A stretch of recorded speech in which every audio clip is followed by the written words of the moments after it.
Hey guys, Chad here from Take It or Leave It, here with a movie review for you for the film Latency. Here's the synopsis. When Hannah, a professional gamer who suffers from acute agoraphobia, receives new equipment that enhances her game, she begins to wonder if it is reading her mind or controlling it. Alright, and with that down, let's get into the pros and the cons, starting with the pros. So the first thing that I noticed when watching this film is this is pretty much a one-location film for like 90% of the movie. Like pretty much this entire film takes place in this woman's apartment. So there's a lot riding on the production design and art direction, and I think they absolutely nailed this setting. It's so grungy and grimy, and there's an element of green everywhere. I mean, honestly, it's the most Matrix feeling thing that I've felt since maybe the original Matrix. I'm not kidding. Here's an example. You know when you take a barcode sticker off of some plastic, and there's some stickum residue that's left over, and that stickum like a year later is like gray, blackish. It's gross, right? Yeah, it's freaking disgusting. That stickum residue I feel like was covering the entire apartment. I literally saw it on one of the appliances at one point. And that shit didn't get there on accident. That was a very purposeful decision, and hats off to the production design and art direction team for that. And then there's the writing. Look, I'm gonna revisit this a little bit later in the video, but for now what I'm referring to is the writing on paper, like the script itself. I feel like a lot of effort went into making everything connect.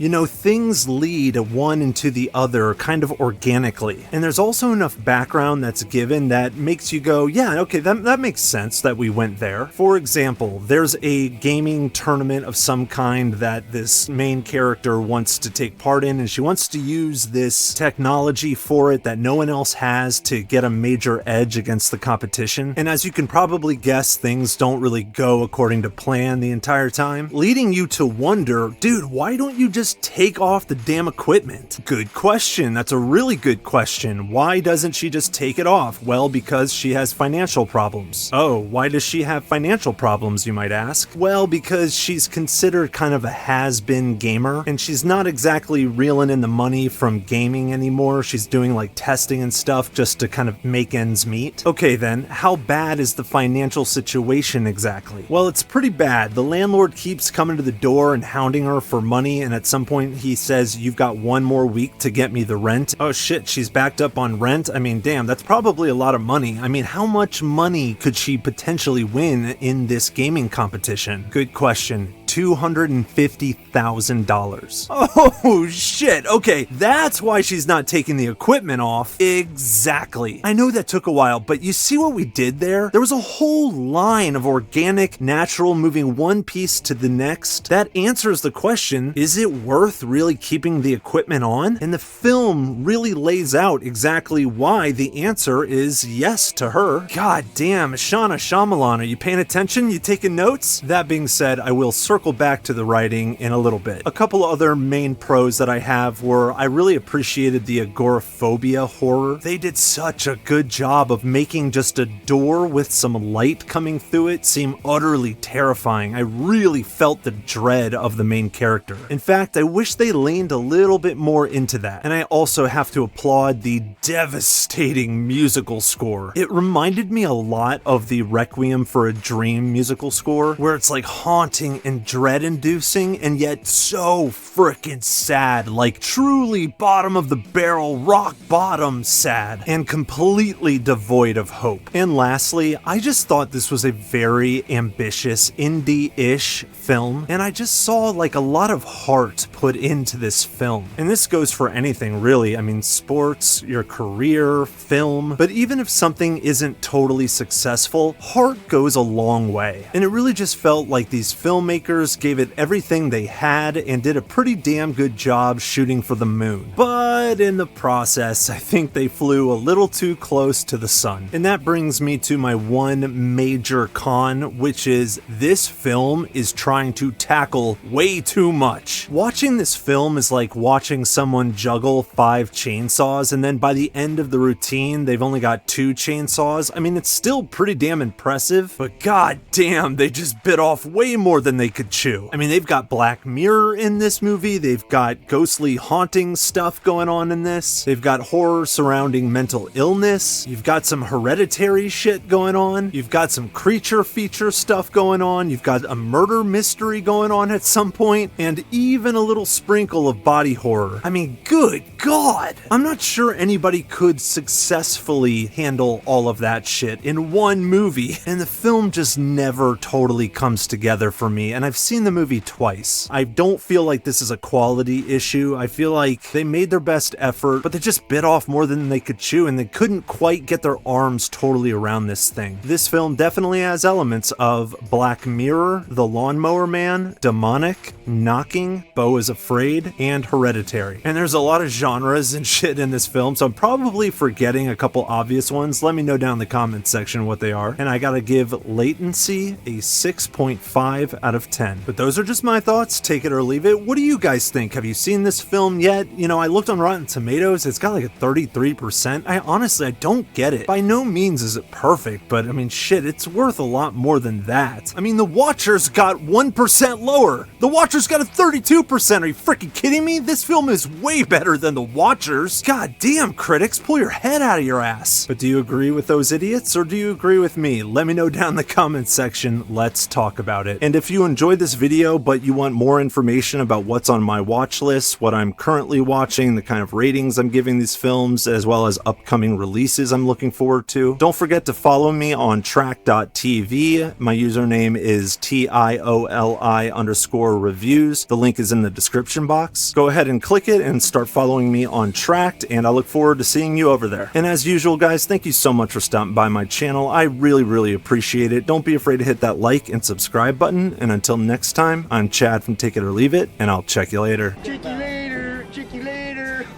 Hey, man, get off my case. Oh, man. Chicks don't want to hear that shit.